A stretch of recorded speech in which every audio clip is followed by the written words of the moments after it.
I'm just like, I don't know.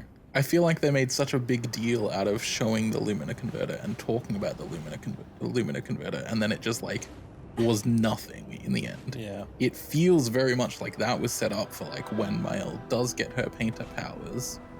That's what she does. And then they just kind of like got to that point and they were like, well, it's a little bit more impactful if we don't bring it back until the very end, so we're just not going to do that. But then they didn't get rid of all of the mentions and the talking about the Lumina converter to begin with. The Lumina converter was supposed to be the thing that's going to change this expedition compared to all the others. Well, that's it, because none of the previous expeditions had a Lumina converter, so they didn't have access to Luminas, which means they couldn't be as powerful. Like, I think it theoretically means that, in terms of game mechanics, the previous expeditions couldn't, like, level up as they went along, you know? Some of us didn't even have access to Lumina either. Some of us didn't read all the tutorials. Ali, I didn't equip any Luminas until the end of Act 2.